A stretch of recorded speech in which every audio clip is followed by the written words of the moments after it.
Ces mêmes-là, Valsero, cet artiste mal rasé, ce sont les mêmes qui sont revenus à la charge pour livrer des compatriotes à la vindicte populaire, en les insultant matin, midi, soir, pour peu que vous ne partagiez pas les mêmes positionnements. Malheureusement, le Maurice Kamto, que moi je découvre à la tête du MRC quelques années plus tard, et qui multiplie des contradictions. Lesquelles? Alors, lorsqu'un leader, à la veille d'une élection, vous dit que je ne suis pas partisan de la chaise vide, qu'est-ce qu'il va envoyer comme message? Cela veut dire qu'il prendra part à tout processus électoral qui se passe dans son pays, normalement. Là, nous sommes là 2 semaines avant les élections législatives et municipales. À la veille de la fermeture des listes, voilà quelqu'un qui revient, qui a dit 2 semaines plus tôt, qui n'est pas un partisan de la chaise vide et qui revient appeler au boycott. Comment vous qualifiez ça si c'est de la contradiction flagrante? La crainte ici, c'est que ces gens-là, à force d'agir ainsi, vont radicaliser ce qu'ils combattent et ceux qui combattent vont finir par se retourner contre eux. Il a un style sec, tranchant, dérangeant parfois, mais il pose des mots sur ce que d'autres n'osent nommer. David Eboutou n'est pas un militant, c'est un analyste. Et quand il parle du MRC, de Kamto ou de Valsero, ça sonne autrement. Pour l'analyste politique, le diagnostic est sans appel. Il voit dans le MRC une formation politique traversée par la contradiction, animée par des logiques, des violences et parfois engagée dans des fatwas politiques. Autrement dit, l'exclusion symbolique ou réelle de toute voix dissidente.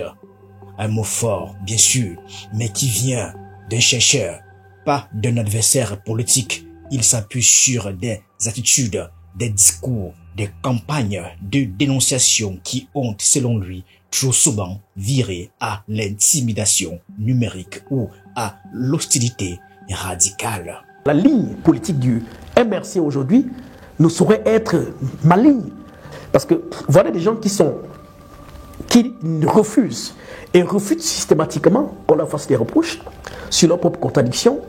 Et au lieu que cela soit traduit sur le terrain de la discussion pour découvrir leur tard, ils apportent des fatwas et une violence qui ne dit pas son nom.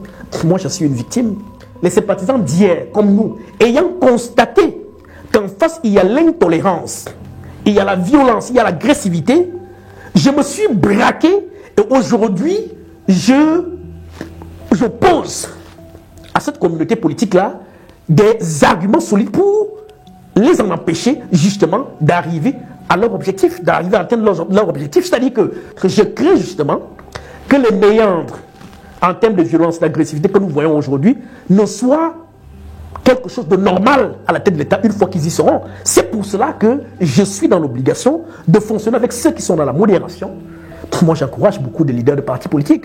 Pourquoi vous ne m'avez jamais vu m'en prendre à Serge Espoir Matomba, à Cabral Libi, aux autres, Joshua aussi et autres? Parce qu'ils sont dans la modération. Et pourtant, ils font de la critique constructive. Ils travaillent dans la République. Ils apportent un certain nombre de matière à déconstruction vis-à-vis du régime une fois qu'un débat sur une actualité se pose. Mais pourquoi ne sont-ils pas obligés également de mobiliser un certain discours abject lorsque on leur oppose un discours contraire à leurs intérêts? C'est parce qu'ils ont compris que nous sommes en République et que la politique ne se fait pas par les insultes, par des injures, par l'agressivité.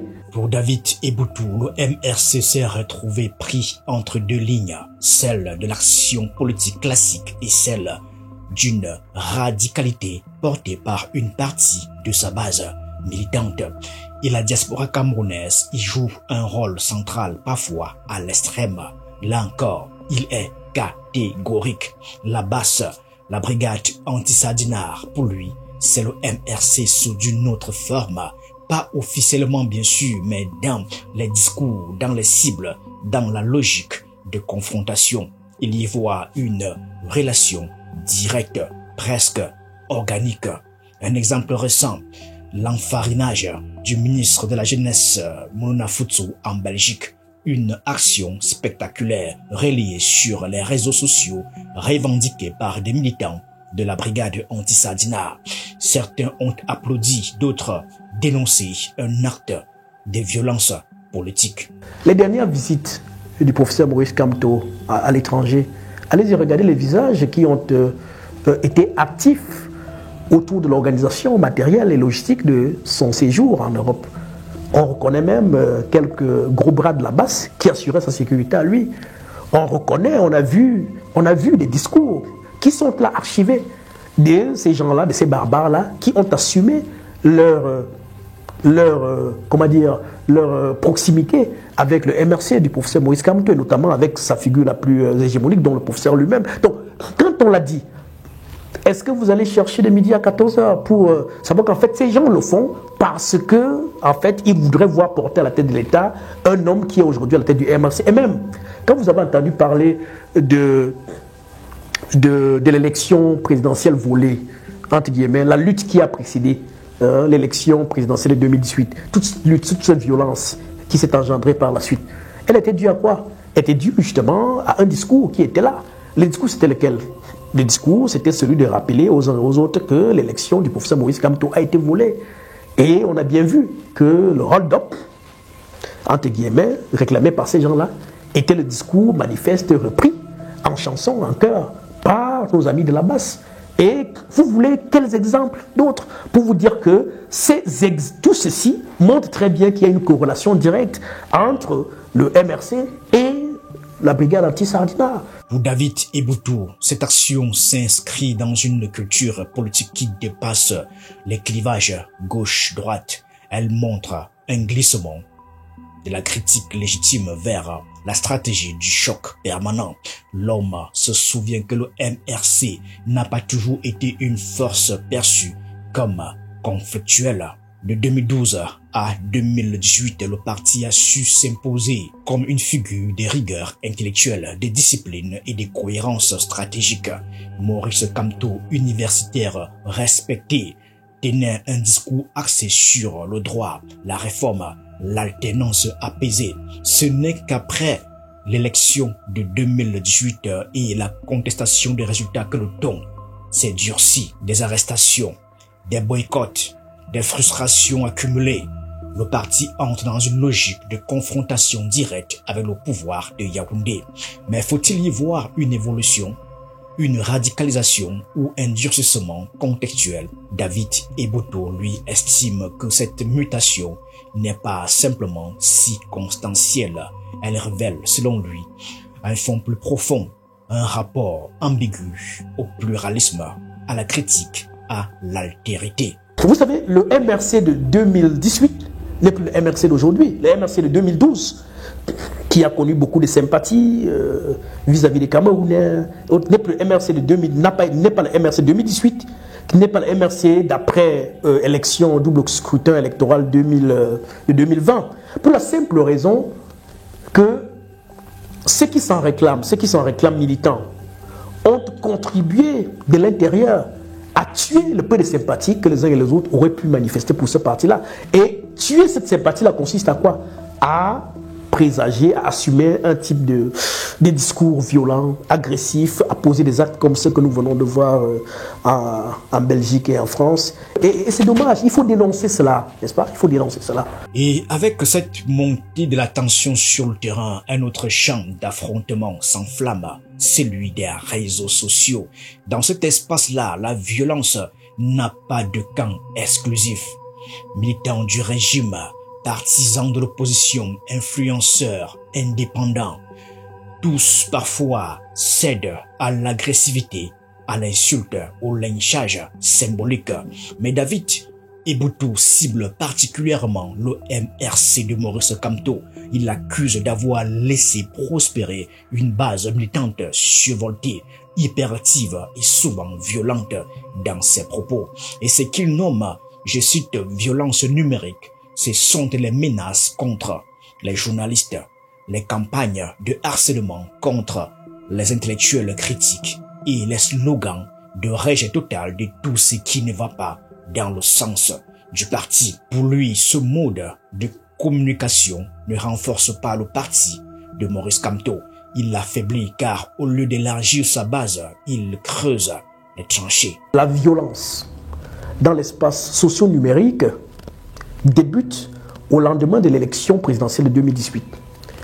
Et ceux qui ont, ou alors qui sont porteurs de cette violence-là, sont pour la plupart les militants d'un parti politique dont les figures sont assumées publiquement ou même dans l'espace socio-numérique. Tout le monde les connaît. Tout le monde les connaît. Je ne veux pas les citer nommément ici, mais tout le monde les connaît. Il ne faut pas avoir peur de le dire. Parce que nous sommes pour le fait que la politique se fasse autrement dans notre pays. Que le changement s'impulse autrement. Par le débat, par la qualité des débats, par la qualité des arguments, n'est-ce pas? Par la confrontation des idées, des idéologies, pour qu'effectivement des choix se fassent à travers ceux qui nous regardent, ceux qui nous écoutent, n'est-ce pas?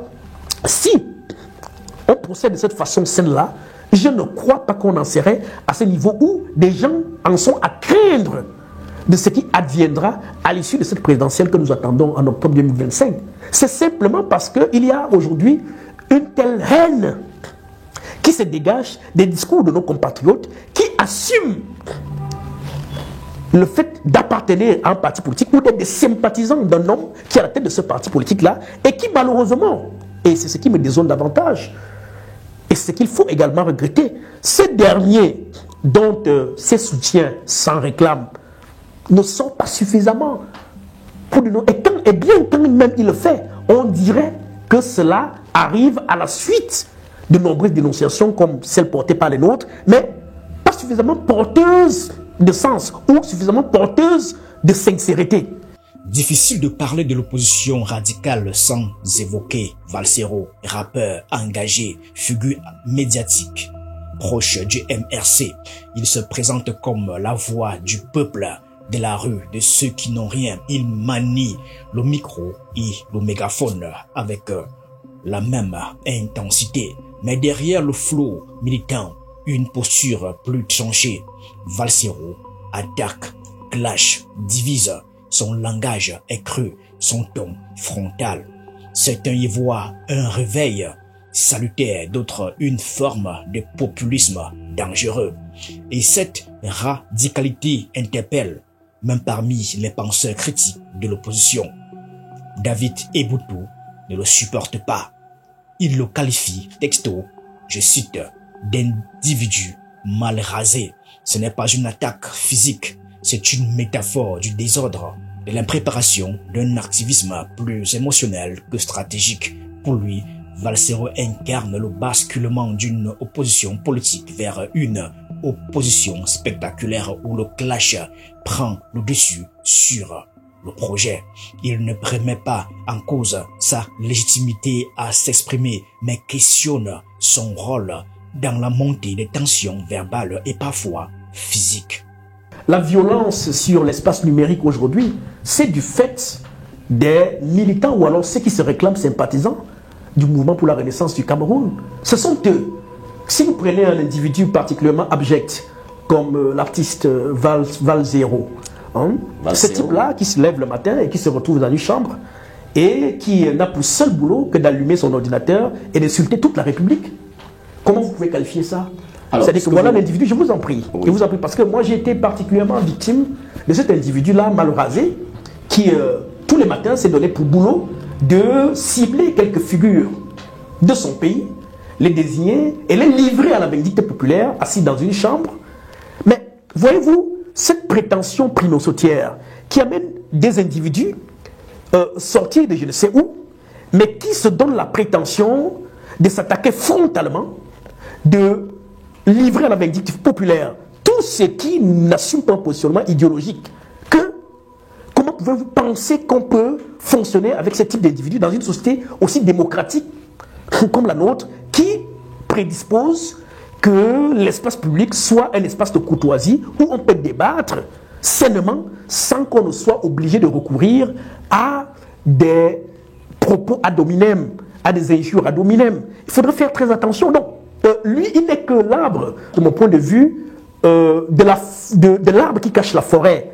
Parce que derrière lui, allez-y voir, tous ses suiveurs c'est des gens qui se réclament de ce parti politique-là.